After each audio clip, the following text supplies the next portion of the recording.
एक गांव में कनुआ नाम का एक नाई रहा करता था, जो अपने आप को गांव का सबसे ज्यादा चतुर और चालाक समझता था।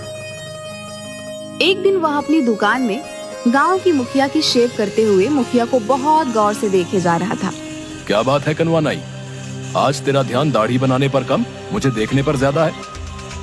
कितने बार कहा है आपसे मुखिया जी कि मुझे सिर्फ कनुआ कहा कीजिए, मेरे नाम के आगे नाई मत लगाया करिए। क्यों, अपने नाम के आगे नाई लगाते हुए तुझे शर्म आती है क्या?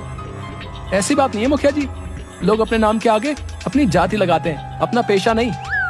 अबे ये क्यों नहीं कहता कि तुझे अपने नाम के आगे नाई लगाते हुए शर्म आती है?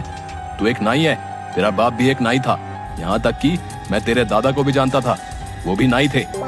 तू एक खानदानी नाई है, इसलिए तेरी पहचान तेरे काम से ही होगी। अगर तुझ में कोई काबिलियत है तो छोड़ दे ये काम और कर कोई और काम, लेकिन अपने काम को लेकर कैसी शर्म? अब आपको क्या बताऊं मुखिया जी, मुझे मेरे इसी पेशे से कितनी परेशानी उठानी पड़ रही है, मैं आपको बता नहीं सकता। कैसी परेशानी? मेरी उम्र 40 वर्ष की हो चुकी है, लेकिन कोई भी लड़की मुझसे विवाह करने के लिए तैयार ही नहीं। हाँ, मुझे पता है, क्योंकि तुझे लड़की सुंदर चाहिए, जबकि तूने कभी अपनी शक्ल आईने में नहीं देखी। एक बार मेरे कहने पर अपनी शक्ल आईने में गौर से जरूर देखना। शक्ल का मैं इतना भी बुरा नहीं हूँ मुखिया जी। अगर इतना बुरा नहीं है तो इतना अच्छा भी नहीं है। अब सीधे सीधे बता मुझे, इतनी गौर से क्यों देख रहा था? क्या कहना चाहता है? आपको कैसे पता कि मैं आपसे कुछ बातचीत करना चाहता हूँ? अरे जब अपनी आंखें पढ़ पढ़ कर मेरे चेहरे को इतनी गौर से देखेगा तो मुझे यही लगेगा ना कि तू कुछ कहना चाह रहा है, लेकिन कुछ कह नहीं पा रहा। अब जल्दी बता, क्या कहना चाहता है तू? मुखिया की बात सुनकर कनुआ हिम्मत करके मुखिया से बोला, वो बात ये थी मुखिया जी, अब कैसे बोलूं? अरे अपने मुंह से बोल। हाँ, मुंह से ही बोलूंगा मुखिया जी। आप भी मुखिया जी, आपकी बेटी नंदनी की अभी तक शादी नहीं हुई ना, वो भी लगभग 35 के आसपास ही है। आप अपनी बेटी की शादी मुझसे करा दीजिए। कनुआ की बात सुनकर मुखिया गुस्से से आग बबूला होकर उठकर खड़ा हो गया और उसने जोरदार थप्पड़ कनुआ के गाल पर जड़ दिया। तेरा दिमाग तो ठीक है कनुआ नाई, है? जानता भी है तू क्या बोल रहा है? तेरा बाप मेरे पिता का खास नहीं था, सिर्फ तेरे बाप का लिहाज करके तुझे सिर्फ एक थप्पड़ मारा है। अगर तेरी जगह कोई और ये बोलने की हिम्मत करता ना, तो मैं उसकी मार मार कर हड्डी पसली एक कर देता। तेरी हिम्मत कैसे हुई ये सब सोचने की? मैंने ऐसा क्या गलत कह दिया मुखिया जी? मैंने तो सिर्फ आपकी बेटी से शादी करने के लिए बोला है।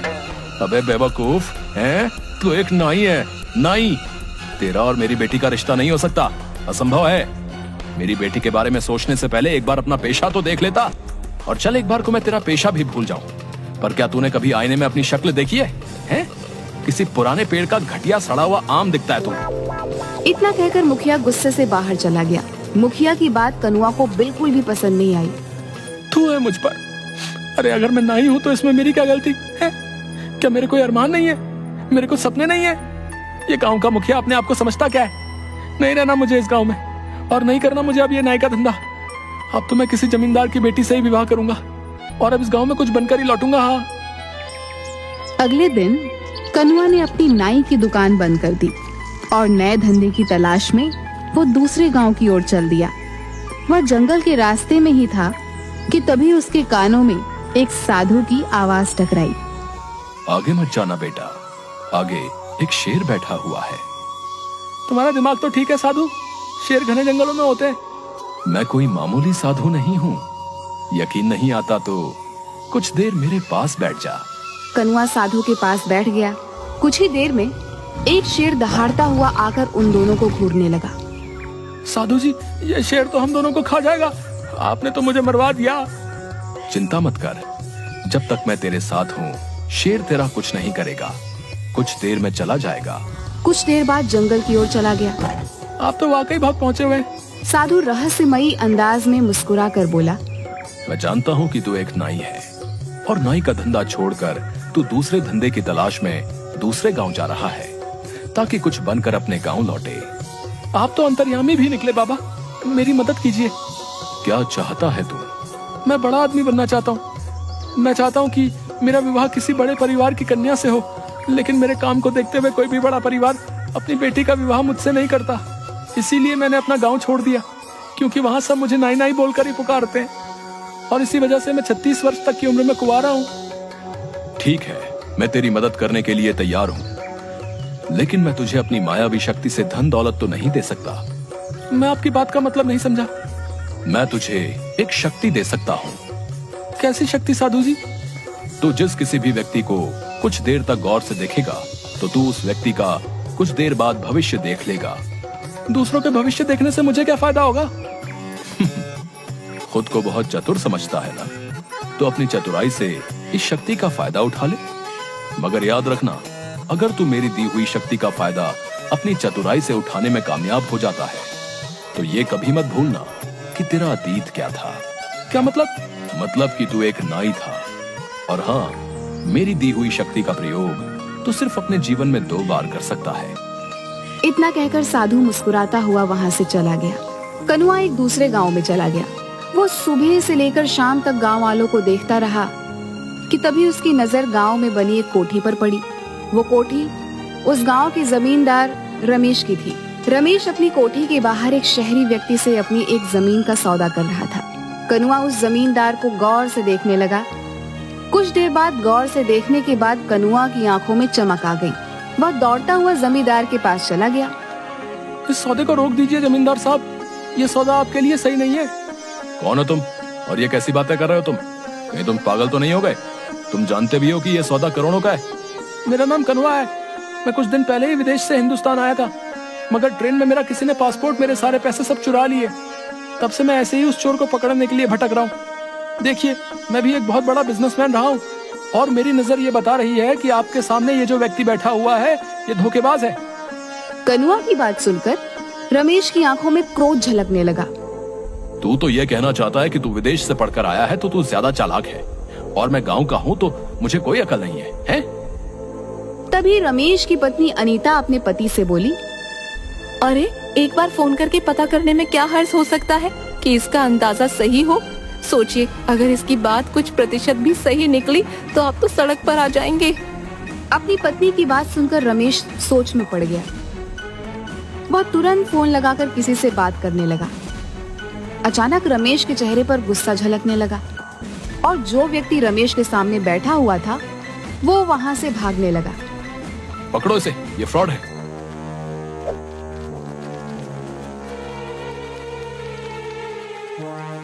कनुआ ने उस व्यक्ति को तुरंत पकड़ लिया।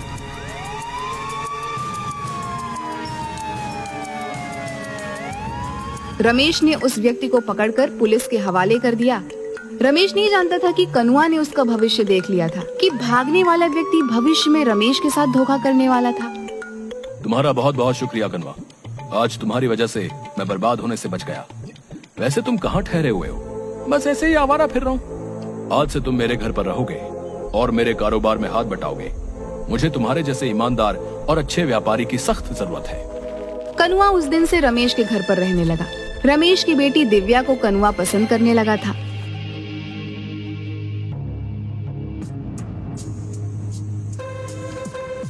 एक दिन रमेश अपनी बेटी के साथ कार से शहर जा रहा था कि तभी कनुआ बोला, कहाँ जा रहे हैं आप? अभी कुछ देर पहले बताया तो था, मुझे शहर में कुछ काम है और इसी बहाने दिव्या को कुछ शॉपिंग भी करा दूंगा।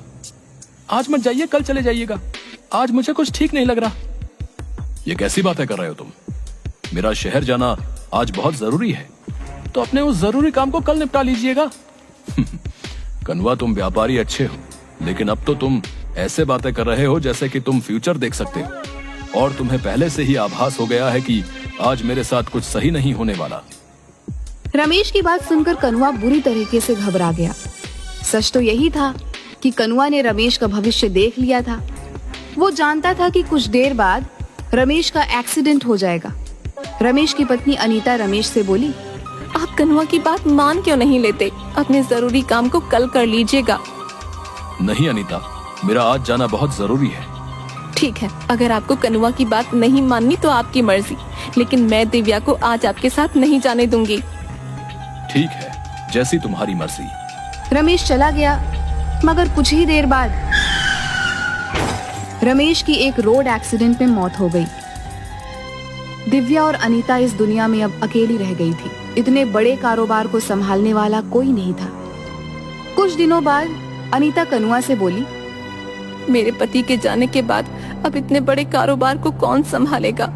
मैंने और मेरे पति ने सोचा था कि सारा का सारा कारोबार दिव्या के पति के हवाले कर देंगे और हम दोनों तीर्थ पर चले जाएंगे, लेकिन वो ये दिन देख न सके। मैं चाहती हूँ कि मेरी बेटी का विवाह तुमसे हो जाए। क्या तुम मेरी बेटी से विवाह करोगे? अनीता की बात सुनकर कनुआ के मन में लड्डू फूटने लगे। कनुआ यही तो चाहता था कि उसने तुरंत हामी भर दी और दूसरे दिन दिव्या और कनुआ का विवाह धूमधाम से हो गया। कनुआ रातों रात करोड़पति बन गया, लेकिन गांव वालों से मिले मान सम्मान की वजह से वो खुद को राजा समझने लगा। एक रोज रात के वक्त कनुआ अपनी पत्नी से बोला, देखो तुम मेरी पत्नी हो तो ये तुम्हारे लिए बहुत बड़ी खुशनसीबी की बात है। तुम्हें मेरी सेवा करनी चाहिए। मैं तो आपकी सेवा ही करती हूँ। देखो मैंने ही एक बार तुम्हारे पापा को बर्बाद होने से बचाया था। अगर मैं ऐसा नहीं करता तो वो उसी दिन सड़क पर आ जाते। अच्छा, मेरे पैरों में बहुत ज्यादा दर्द है, मेरे पैर दबा दो।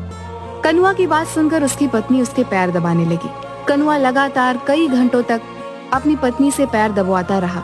थकान से जैसे ही उसकी पत्नी की आंख झपकी, कनुआ तुरंत बोला, जब तक मैं ना कहूँ तब तक तुम्हें रुकना नहीं है। हाँ, इसके बाद तुम्हें मेरा सर भी दबाना है। उस दिन के बाद कनुआ अपनी पत्नी से रोज रात भर पैर दबवाता। एक रोज दिव्या परेशान होकर अपनी माँ से बोली, इन्होंने तो मेरा जीना हराम कर रखा है। रोज रात भर ये मुझसे कभी पैर कभी सर दबाते हैं, मैं सो नहीं पाती। बेटी, लेकिन तू चिंता मत कर। मैंने सुना है कि यहाँ एक बहुत पहुँचे हुए साधु आए हैं जो सबकी मुसीबतें दूर कर रहे हैं। कल मैं तुझे चुपके से उन्हीं के पास ले चलूंगी। अगले दिन दिव्या की माँ अपनी बेटी को उन्हीं पहुँचे हुए साधु के पास ले गई। क्या हुआ बेटी? मेरे पति मुझसे प्यार नहीं करते, मुझसे गुलामों की तरह व्यवहार करते हैं। तुम्हारा पति क्या करता है? दिव्या ने सारी बात साधु को बता दी। दिव्या की बात सुनकर बाबा रहस्यमयी अंदाज में मुस्कुराते हुए दिव्या से बोले, जाओ कल किसी बहाने से अपने पति को मेरे पास भेज देना। क्या वो सुधर जाएंगे? हाँ, मैं अपनी तंत्र मंत्र की शक्ति से उसे बिल्कुल सही कर दूंगा। कल के बाद वो तुम्हारी किसी भी बात से इनकार नहीं कर पाएगा। दिव्या और उसकी माँ खुश हो गई। अगले दिन दिव्या अपने पति से बोली, सुनिए जी, सुना है गांव में बहुत पहुँचे हुए ज्ञानी बाबा आए हैं, आप उनसे मिलकर क्यों नहीं आते? हाँ, मैंने भी सुना है कि गांव में कोई पहुंचा हुआ ज्ञानी बाबा आया है। गांव वाले तो पागल हो गए, पर मैं पागल नहीं हूँ। ऐसा नहीं कहते जी, क्यों ना आप उनसे एक बार मिल आते? तुम्हारा दिमाग तो ठीक है। उस बाबा को कनुआ जमींदार से उल्टा मिलने आना चाहिए। भला मैं वहाँ क्यों जाऊँ? मैं वहाँ पर नहीं जाऊँगा। दिव्या मुंह लटकाकर फिर से साधु के पास चली गई। बाबा वो तो आने को तैयार ही नहीं, वो तो उल्टा मुझसे ये कह रहे हैं कि आपको उनसे मिलने जाना चाहिए। दिव्या की बात सुनकर साधु फिर से मुस्कुराता हुआ बोला, तो किसी बहाने से अपनी माँ के साथ कुछ देर के लिए दोपहर के वक्त यहाँ पर आ जाना। तुम्हारी गैर मौजूदगी में मैं तुम्हारे घर पर जाकर तुम्हारे पति का तंत्र मंत्र से सही से इलाज कर दूंगा। दिव्या कहाँ हो तुम? तभी कोई जोर जोर से दरवाजा पीटने लगा। अब ये दरवाजा भी मुझे खुद ही खोलना पड़ेगा। बताओ कैसे दिन आ गए हैं। अब दरवाजा खोलने भी मैं स्वयं ही जाऊं। इतना बोलकर कनुआ ने दरवाजा खोल दिया, मगर सामने का नजारा देखकर तो वह बुरी तरीके से डर गया। उसके सामने उसके पुराने गांव का मुखिया खड़ा था, जो तुरंत अंदर आ गया। मुखिया जी, आप यहाँ कैसे? अच्छा, तो तू नाईगिरी छोड़कर यहाँ जमींदार बना बैठा है? अगर मैं तेरी पत्नी और गांव वालों को बता दूं कि तूने कभी विदेश की शक्ल नक्शे में भी नहीं देखी, बल्कि तू एक नाई है, तो कभी सोचा है ये गांव वाले तेरे साथ क्या करेंगे? तेरी मार मार कर हालत खराब कर देंगे और तुझे इन लोगों के साथ फ्रॉड करने के जुर्म में जेल हो जाएगी। सोच, तेरी पत्नी की नजरों में तेरी क्या इज्जत रह जाएगी। मुखिया जी, मैंने आपका क्या बिगाड़ा है? आप भला ये किसी को क्यों बताएंगे? तेरी पत्नी दिव्या मेरी दूर की रिश्तेदार है। क्या? और सुन कनुआ, तेरी पत्नी को मैंने सब बता दिया है। वो बेचारी तेरे आतंक से बेहद परेशान हो चुकी थी। मुझसे उसका दुख देखा नहीं गया। ये आपने क्या किया मुखिया जी? वो गांव में आप सबको बता देगी, मैं बर्बाद हो जाऊंगा। नहीं, मैंने उसे मना कर दिया है कि ये राज वो किसी को नहीं बताएगी, लेकिन उसने एक शर्त रखी है। कैसी शर्त? यही कि आज के बाद तू उसका हर काम करेगा, यहाँ तक कि तू उसके पैर भी दबाएगा। एक जिम्मेदार पति की तरह उसे पत्नी का दर्जा देगा, ना कि उसके साथ गुलामों की तरह व्यवहार करेगा। मुझे मंजूर है। ठीक है। इतना बोलकर मुखिया वहाँ से चला गया, मगर बाहर आते ही मुखिया साधु में परिवर्तित हो गया। और सीधा दिव्या के पास जाकर बोला, जाओ, मैंने तुम्हारे पति को सुधार दिया है।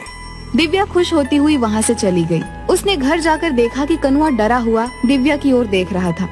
अरे तुम आ गई प्रिया, थक गई होगी, लाओ मैं तुम्हारे पैर दबा दूं, लाओ लाओ। उस दिन के बाद से कनुआ नाई की सारी चतुराई धरी की धरी रह गई।